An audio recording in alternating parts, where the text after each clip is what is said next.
You're watching Pyro Media Network.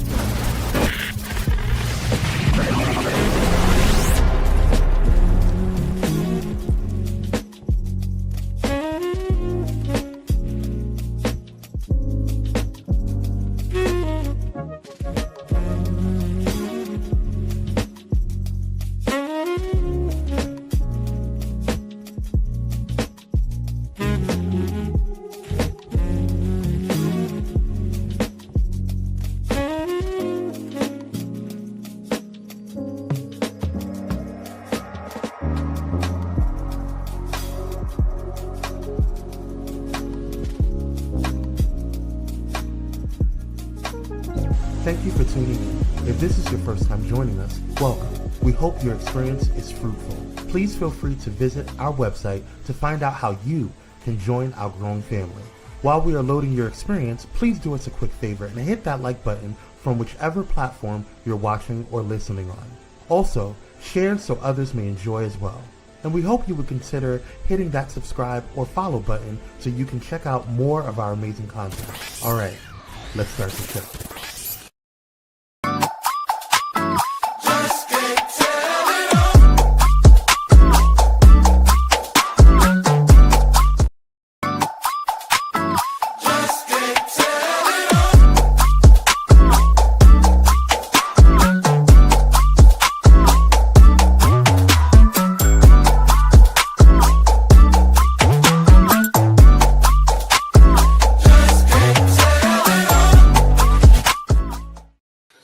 What's up, everybody? Welcome to Conversations with Clergy with me, Dr. Donta Morrison.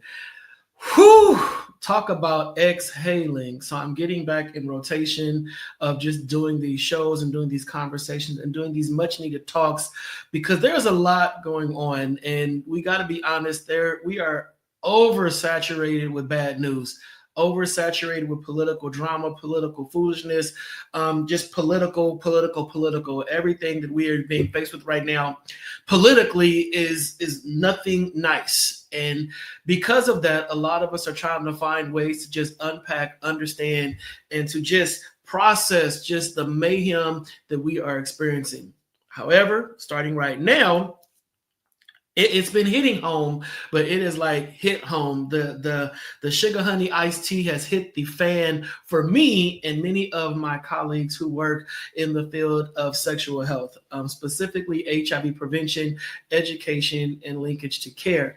So if you have not been watching the news, I don't know why, but President Trump, I'm going to say his name. President Trump has just cut millions of dollars when it comes to HIV services. And the funds that he has cut is really going to impact us majorly. It's going to just impact, it's going to take us back. It's going to take us back, set us back. It's going to start everything over. I mean, just federal funding cuts and massive layoffs within the HIV workspace. And across the country, HIV advocates are just in shock. We're in shock. You ever just been gut punched to the stomach? You know, just gut punch. You looking like I don't even know where to begin. But about $767 million has been cut. People are going to work and their badges are not working. They can't access the building. It's just an utter. It's trash. It's just trash. So I don't know what to say or where to begin, but we're going to have a conversation today. And I invited a close friend of mine, a dear friend of mine, my sister friend, to join me on tonight's conversation. So if you're watching on YouTube, watching on Facebook, I appreciate you. I thank you. I'm going to ask that you just share this conversation, just share this discussion. I'm going to tag some people right now as we just get this going, because this is something that I'm not going to say this is something of mass importance because it is, but I don't want to overshadow all the other BS that's happening, but this is something that must be talked about because a lot of people do not think that it is affecting them or it is their problem because they don't identify as gay. They don't they're not living with HIV. They're still clueless about how HIV is transmitted. So they're like, well, what's the big deal? Tonight, we're going to talk about why this is a huge deal. So without further ado, please welcome to Conversations with Clergy, my dear friend, Bridget P. Coo.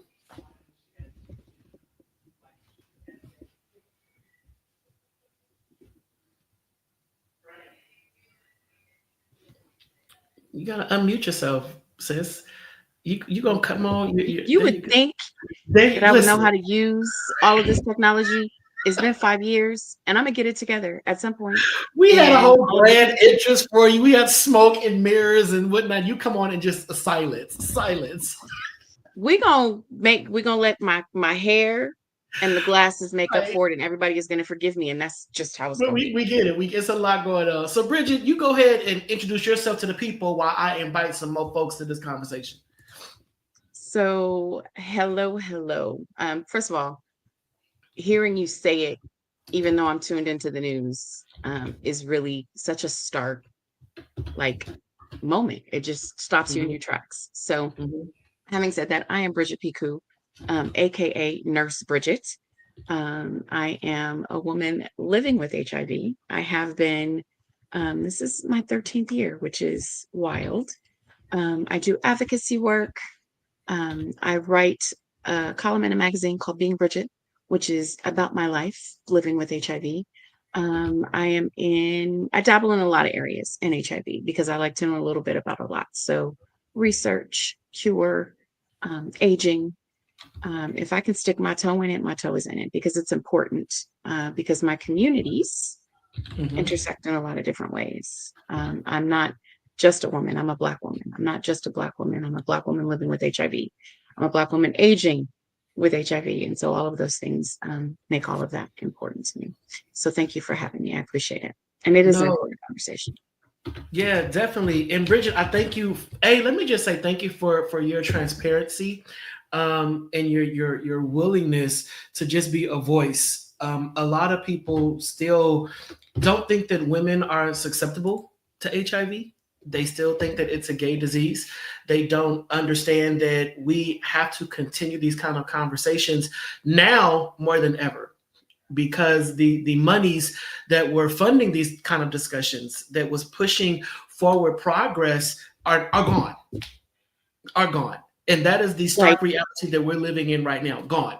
There's no money there. So being a black woman living with HIV, and already understanding that conversations about HIV amongst black women are few and far between, and the marketing, the strategies, all that kind of, you've been to the major conferences, and you know that it's slim pickings for women of color, to have this kind of dialogue. So as a woman living with HIV, how is this impacting you?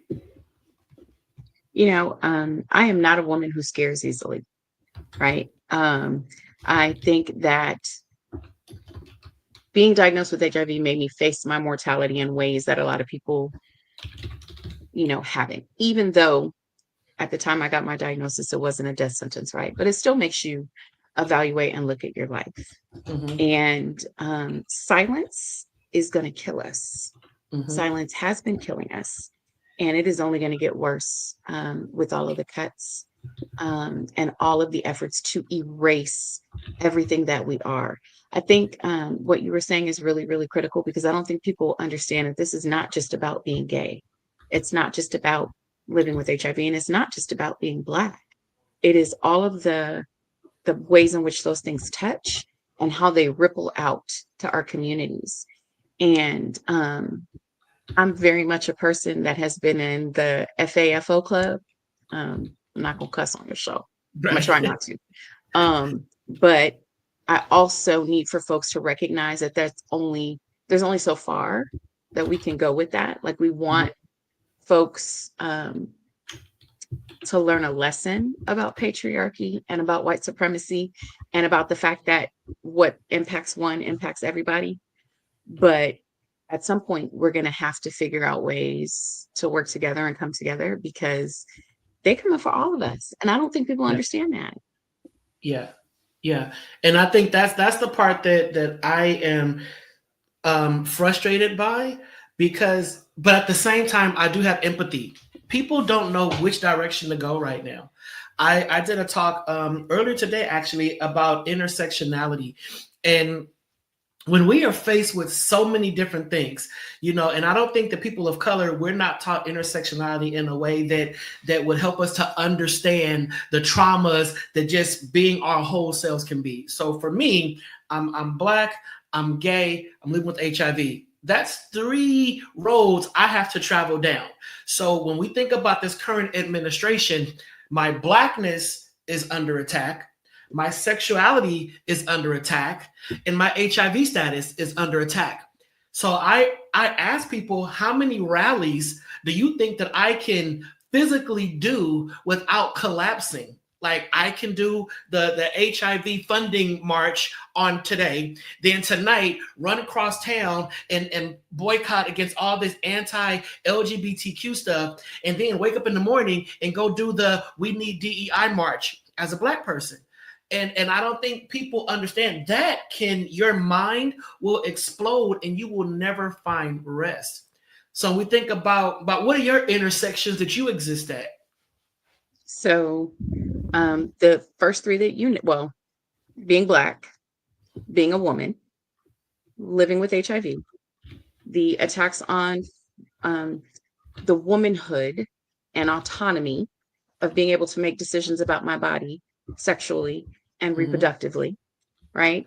And then being a Black woman, we always stand up for the community, right? So I have to be the community voice as an advocate for women who cannot, for whatever reason it is, speak for themselves, trying to be that voice without only representing my own interests. Women are not a monolith, right? It goes on and on and on. And absolutely, you are correct. Like, can I pick a struggle? And preferably one struggle at a time so that I can also maintain my household, raise my grandchild, go to work every day, eat, drink water, hydrate. Like, I mean, the list goes on and on. Right. And right now, every time I turn on the news or turn on social media or turn on the radio, I'm being bombarded by this foolishness, right? Because I think for you and I, and folks like us, it's an interesting space to be in, because not only are we dealing with the foolishness of just this administration in general, but viscerally and on a level that other people can't understand, we are dealing with our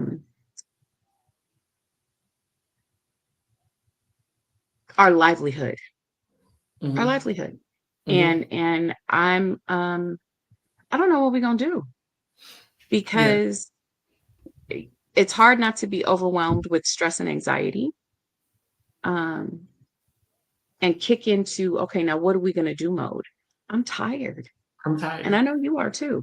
I'm tired. More so tired because both of us have been working tirelessly in the fight against HIV. You know, I started in 2000 when I started doing public speaking about HIV, living with HIV, getting people to get some more knowledge and awareness. And I've been going hard for the past 25 years. Let's just put it that way. And when within those 25 years, I've seen major advancements. I've seen a lot of just information. I've seen just stuff that's happening like PrEP and PEP, and all the biomedical stuff. And now, even as a part of the HIV Vaccine Trials Network, as a faith ambassador, I'm working on the vaccine side. So I'm on the scientific side, to be like, oh my God, all this advancements in medications and what's coming down the pipeline. And what's gagging me is that in 2019, President Trump, his first go round, created the ending the HIV epidemic, this whole thing, and said by 2025, we will have this huge decrease in new HIV infections because he was going to provide all this funding. And then he said, I think it was by 2030, they were just going to be like, just HIV just basically gone. That was his promise. That was his stance. That was just his way of saying, I got y'all, and now here we are in 2025, and he is eradicating all the money. Talk about a contradiction. It was like, dude, okay, I didn't like you from the gate, but when you said that in 2019, I said, okay, all right, cool. He still got some kind of humanity in him. But then here we are in 2025, his second go round. I don't know are you mad because you lost the last time? So you said, I'm going to just take back everything that what is your motive? And none of this is rooted in any kind of strategy, it's emotional tantrums. I'm gonna take. But while you're taking, you're setting us up to revisit like warp speed back to the 80s, back to the 90s. And they're doing this as a way to say we're gonna save money because money is being used wastefully on this research and all that. But what do you think is gonna happen when the rates of new infections skyrocket and people need care and medication? So We should have known because he was yeah. running his mouth. We Yeah. should have known. He was talking. So, like, we should have known better. Right. But to your point about new acquisitions going up and costs, I was reading something on what do they call it? Public Health Wire, and they were saying that lifetime costs for HIV care are over and above $500,000. Exactly. So Exactly. you're firing people and taking away their livelihoods just indiscriminately with the little hacksaw or whatever it was that homeboy had up on stage like an idiot. You're running through all of this. So not only are you decimating the agencies that we need to be able to rely on for care, for research, to get the medications that we need, but then you're also putting people in a position to make them more vulnerable to acquiring HIV. Right?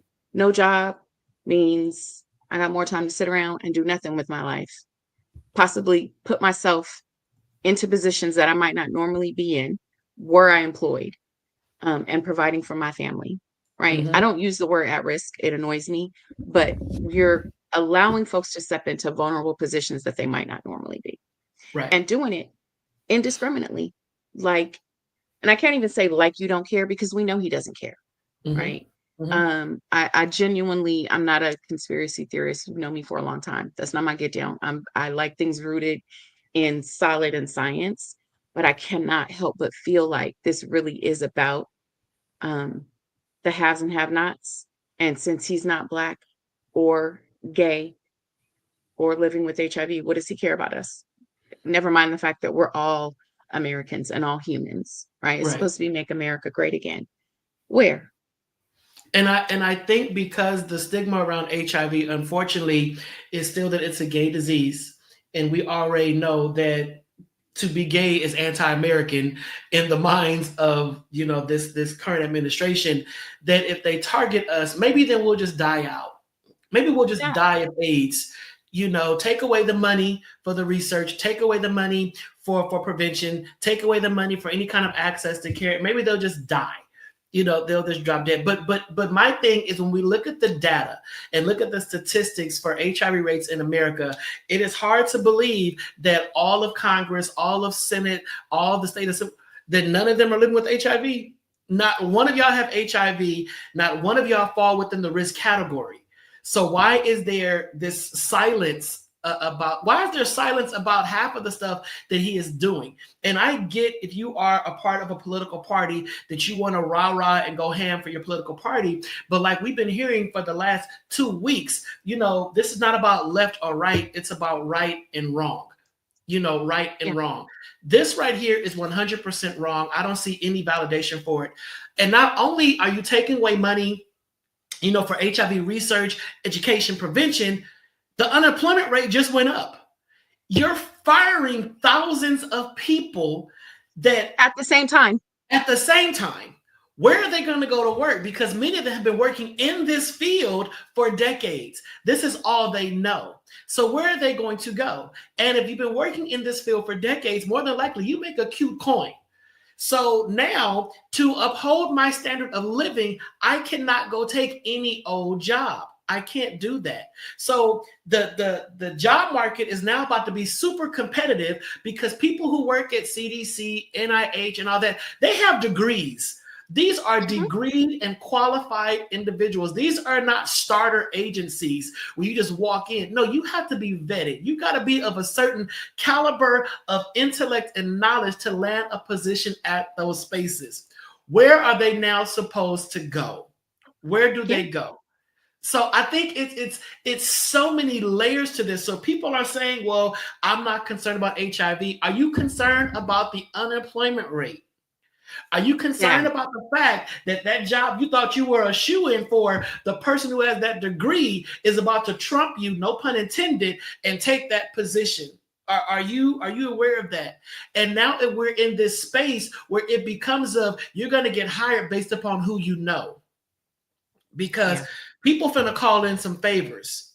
I need a job and you owe me one. What you gonna do?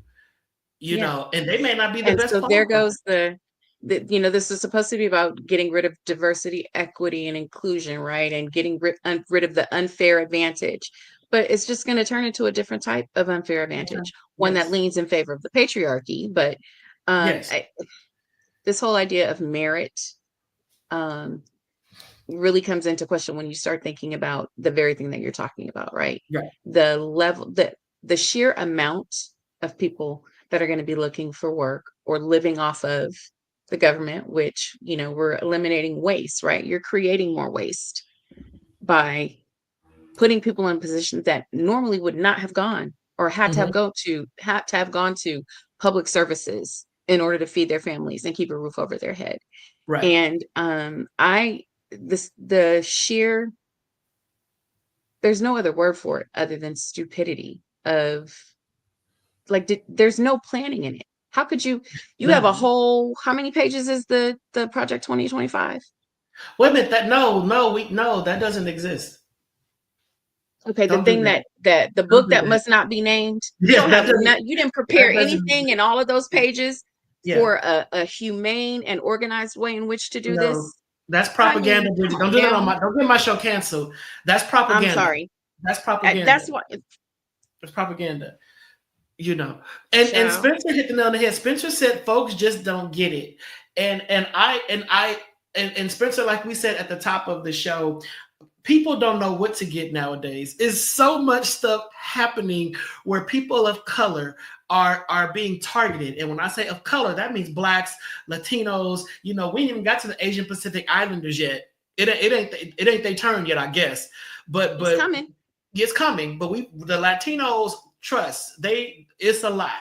Blacks, it's a lot. The Asian Pacific Islanders, just buckle up because they coming for y'all next. And I think people do get it, but they don't know what to do. We don't know what to do. So Bridget, that is my ask. Spencer, that's the ask. Mashad, if you're still here, if anybody else is watching, that is the ask. What are we to do? So think about that. We're going to take a quick commercial break. And when we come back, we're going to give some tips and strategies on what can we do now? What can we do now? We'll be right back.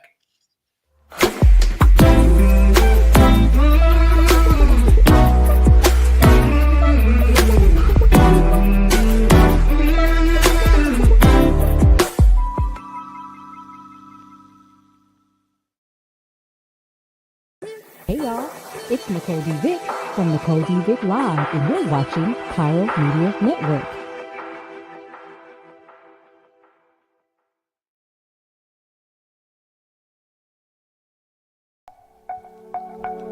Are you ready for enlightening conversations that transcend boundaries?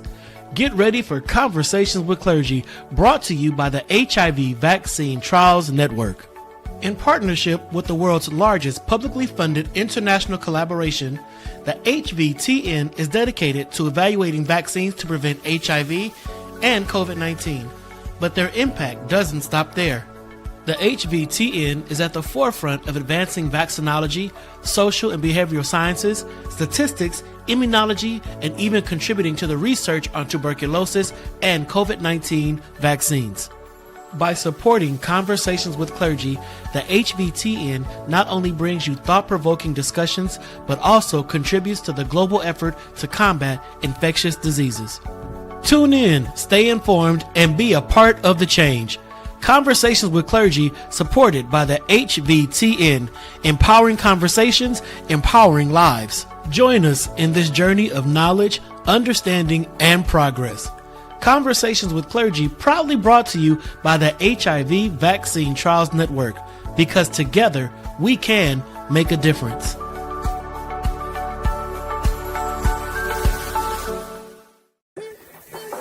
is Pastor Kim from It's Just Kim Live Show, and you're watching Pyro Media Network.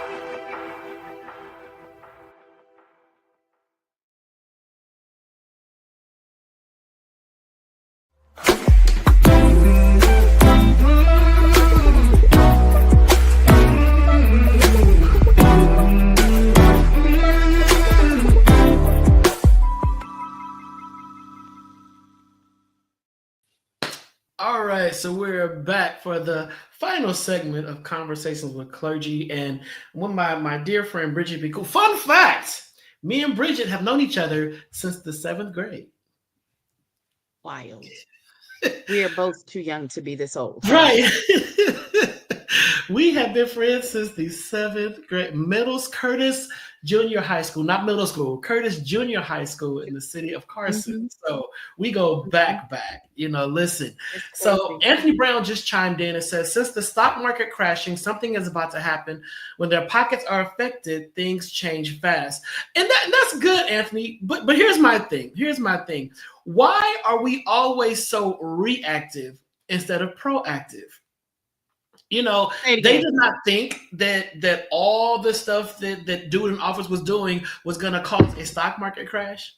They did not think that the tariffs and all that was going to mess up, the American way of living. They did not think that. So now that they see it's happening, now they want to scramble and run and we hope, scramble and run and do something to prayerfully get him out of office. But why are we so reactive in this season? Why are we not proactive? Why are we not shutting stuff down at the gate?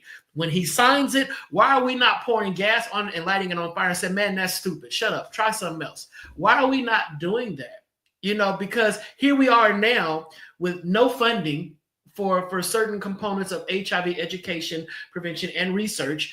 HIV research is so important. People are probably saying, well, they should have found a cure a long time ago. Well, they didn't. Okay? They didn't. So it's not that simple. Yeah, just lying through that. It's a whole conversation. Well, they found stuff for COVID really quick because COVID wasn't new. COVID was already here. Not just that, but they used technology that came from HIV research in order to come up with the COVID vaccine. That's a whole other huge conversation. There are very specific reasons why HIV is so hard to find a cure for, but nonetheless. But you're right. Continue, because So here we are. So let me ask this question. So Bridget, as advocates and educators and people that understand the importance of treatment and linkage to care and all that, is it now our task to educate the community? Is it now our task to get out there and try to wrangle in the folks that wouldn't be wrangled in before we lost funding? What do we do? I'm gonna have to do you one better, because we've been doing that. It's time for the community to step up and allow themselves to be educated, and not only allow themselves to be educated, but to get involved in impactful ways. I was joking earlier when I said, can I pick a struggle? Can I just pick a struggle? But folks are really going to have to figure out, for lack of a better way to put it, to pick a struggle. People are going to have to pick something, one or two issues that is going on that are important to them and that impact them in a way that makes them want to get up and do something and get off your butt and go and do something. As a woman living with HIV, I can tell you over and over again that it's not a gay disease, that it impacts humans, it impacts people, period. Wait, you're not a gay man? Girl, listen. Listen. It really is people are going to have to recognize and nobody wants to see their own vulnerability. Nobody wants to think of themselves as, it's like bullying, right? I bully you about being HIV positive because I feel like it's never going to happen to me and it gives me a sense of superiority. Well, here's a news flash. It can't happen to you. I was 40 when I was diagnosed. How? Sway? So I should be living proof that it can happen to anybody. And so people really are going to have to figure out what matters to them and step up. Most of the people that do work in HIV, in research, in care and prevention, and treatment, in linkage to care do so either because they know someone who is impacted by HIV, they heard a story about someone who was impacted by HIV and it resonated. And I guarantee you, if people open up their eyes and start listening, something is going to resonate. And then you just got to do something. And if you don't want to do something, don't contribute to being part of the problem. Yes. Right? Don't just say, like, a lot of people have this attitude, well, it's just the Latin folks, it's just the Hispanic folks, it's just the Mexicans, it's not us. It is. They're demonizing them the way that they've demonized Black people for a millennia. And when they're done doing that, they will either move on to redoubling their efforts against us and the LGBTQ community, or they'll move on to, as you were saying, our Pacific Islander brothers and sisters, Asia. It's never going to end until we start standing up for each other. And so that's the two main things that number one is we got to start standing up for each other. And number two is pick a struggle and do something. Figure it out. Help somebody. Pick a struggle and do something. And I'm glad you said that, because I was in my office right here on Tuesday, literally just watching Cory Booker just stand for 25 plus hours. I woke up at 9 o'clock in the morning, I was like, yo, he's still, and I turned the TV on and I kept it on until we finished, just so we can have the views. I'm sitting here working, looking up like, dude, Cory is still standing. What crushed me was after he finished and all that, then of course you get the keyboard critics. Well, he did this. Well, he did that. Well, he ain't really for us. Well, I'm like, wow. And it's always us. It's always us. It's always us. Mm-hmm. I could not have stood for 30 minutes, let alone 25 hours. I couldn't have been composed all that time either. You would have got a few curse words, because he was putting it out there about the atrocities that we are facing. I would have used some very colorful language, because by hour 16, 17, when y'all going to eat lunch, you going to the bathroom and I can't go pee, yeah, I got something to say. I'm in menopause right now. I got to pee every 5 minutes. Listen. Respect that brother for what he did. Listen. And I think that I love how you said that. Do something. And conversations like this, albeit reactive, I've tried to have proactive conversations about HIV and sexual health and all that, and people just rolled their chair around and walked away, didn't log in, didn't tune in. And I'm like, yo, you're not exempt. But now that money has been cut from things such as PrEP, pre-exposure prophylaxis, that is that pill that you guys see at BET at 10 o'clock at night saying prep up, step up, Truvada and all that can prevent HIV by up to 98%. Guess what? Access to that is going to be limited. It's going to be limited. So biomedical prevention, all that is about to be so few and far between. The folks are going to sell it on the streets, like getting Oxy. You got some PrEP? That type of thing. We're going back to the days of you better put a condom on, because once you catch HIV, guess what? We're now overcrowded in the clinics. So for you to get your appointment, it's going to take 2 to 3 months. And now you ain't got no job because the unemployment rate has skyrocketed because he done laid everybody off. So now you out on the streets trying to get Medicare, Medicaid. Oh, wait a minute. They cut the funding for that. So you're not finna get your medications. Guess what's going to happen? Your body's going to get sicker and sicker and sicker. And no, you didn't die from AIDS per se. You died from AIDS-related complications. You're trying to take these people to church, and I'm going to need you to slow down. Listen, this is it is a trickle down effect. So you're looking at what happened today. This is a trickle down effect, and you're sitting there saying, "Oh, that will never happen to me." Okay, let's say it doesn't, but let's say it happens to your child that does not get comprehensive sexual education in their schools, because the schools can't talk about sexual health. So your child is out there smashing left and right, but has no idea how to put a condom on, has no idea anything about birth control. They don't know. So they're having sex. They're catching syphilis, chlamydia, HIV, and herpes all at the same time. And you're sitting back saying, not my baby, not my baby, not my, what am I going to do? We can't help not you. knowing, because the education is so woeful and ignorant, not knowing that having the trifecta, as we call them, all three of those other STIs, makes you more vulnerable to acquiring HIV, right? Because we don't have a comprehensive sexual education, not knowing that there are ways to reduce harm and reduce your vulnerability to acquiring HIV by things like using lube and having a different type of sex than maybe you might normally have, and asking questions of your partner and being aware, right? All of these things. And they're all going by the wayside because we already had a woeful, horrible sexual health program, if you even want to call it that, to begin with. And now there's even less of that. Right. So people don't know, trickle down is going to trickle right to your front door. It's going to trickle down. I love what Tasha just said. The last part she said was, I agree that people need to take ownership and accountability for educating themselves on issues that impact us. Thank you, Tasha. Thank you, thank you, thank you. Yes, Anthony, I heard a statistic that the heterosexual community is now at a higher risk to get HIV, so this can cause a major epidemic. You know, I'm not sure on the stats of that, but I do know that heterosexual community is at risk for new HIV infections. It is not exclusive to a certain population. You know, I'm not sure in comparison to, but yes, there's definitely a risk. But what Tasha said is so important. Take ownership and accountability for educating themselves. I used to always tell people when I would do my talks about sexual health and HIV and whatever, and people like, oh my God, how do you know all that you know? Google. I'm like, you guys are paying me a lot of money to tell you what you can Google. I'm going to take it. Thank you. I need the money. However, nothing I'm telling you is top secret. Nothing I'm telling you is in some private vault somewhere that only me and a select few have access to.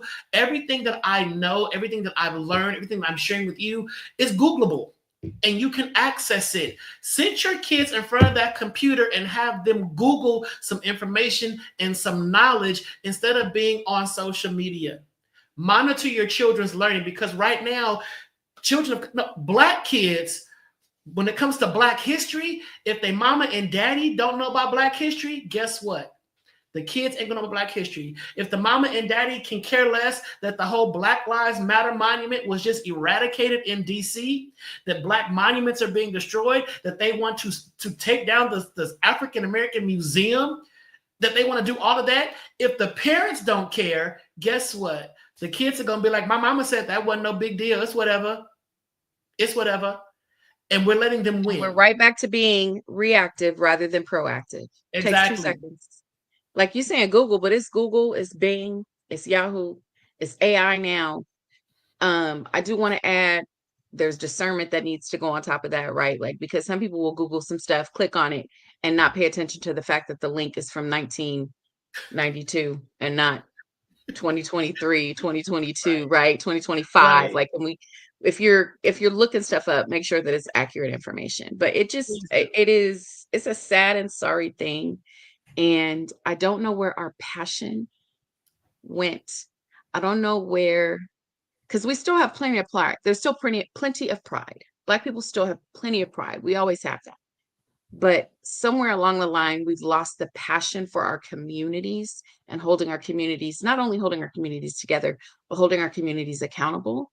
Mm-hmm. And some of that needs to come into this whole overarching conversation too, because not one of us can do this by ourselves. Right. And we need allies and we need support. And we need to be able to find the information that we need and disseminate the information that we need. And that's part of it, right? Is there are still people that don't think that HIV is a thing. Right. There are still people that don't think that, people think, all you do is take one pill once a day. That's lovely. But there's a whole process that you have to go through between diagnosis and coming to an understanding in a settled place with that one pill once a day, or doing the long acting injectable, right? Which is a whole other thing. Because now, there are all these wonderful advancements, but we're going to be like some of our lower income country brethrens taking 3 pills or 4 pills because we don't have access and can't afford the one pill once a day. So it's bigger than people think, and people really need to understand that. Thank you for that, Brad. That was a great benediction, honestly. And I love that you brought up the South, because you and I are West Coast. We're California. We're Los Angeles, Palm Springs. Our level of privilege when it comes to care and access to care is up here. You go down south to the red states and it's down here. So education is down there too. That's a whole other conversation between down south HIV and West Coast HIV.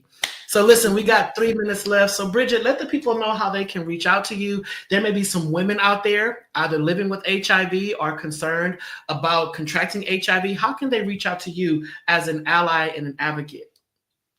So I work for a wonderful organization called the Well Project. We focus on women and girls living with and vulnerable to HIV. We have a plethora of information available on our website. You can find me there. I'm the stakeholder liaison for the Well Project, so you can just look me up there. On social media, I'm my name, Bridget Piku, on Facebook, on Instagram, TikTok, Snapchat, all of them. The only one I really use, though, if I'm being 100% honest, is Instagram, and now starting to use Bluesky, because that, that whole part of that conversation I will go into. It is at So Said Red, SOSAIDRED, at So Said Red. Please reach out to me, even if you just have, there's no question that is a dumb question. Promise you. Someone else has thought it and or asked it before. I would rather you ask me and know than keep it to yourself and end up in a vulnerable space. I love it. I love it. And like I said, Bridget is my long-term friend from junior high school, and now to just see that Bridget speaks on national platforms about women's health. It's great to know her. I encourage everyone to follow her, like she said, on Instagram. So Said Red, SOSAIDRED. So Said Red. That's her natural hair color, y'all. Don't sleep on it. So just make sure to follow my girl Bridget, and then also follow me. And then if you don't know, I just released my latest book, Faithful and Forgotten. It is available on Amazon.com. Yeah, I know Amazon. I'm gonna tell y'all why Amazon, because listen, what y'all don't realize, Amazon really is a platform for a lot of small business owners. All right. So although Jeff Bezos is trash, Amazon does give us a place to sell our stuff globally and to make money. So check out my book, Faithful and Forgotten, available now.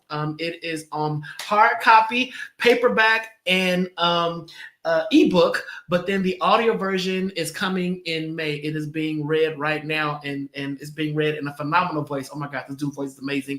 But it's going to be an audio book within the next few weeks. So just please support your boy. Follow me. I'm also on TikTok now until Saturday, I think. Is TikTok leaving on Saturday? I don't know.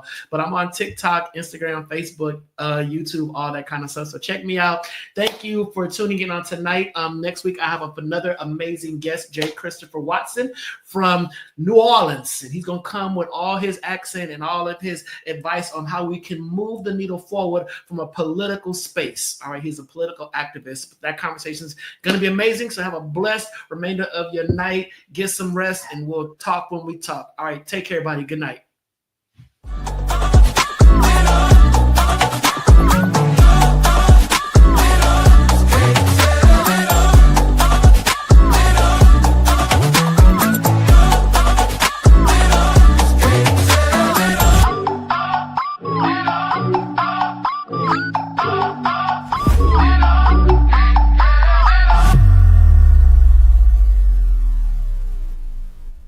Thank you for watching Pyro Media Network. For more information, please visit pyromedianetwork.com.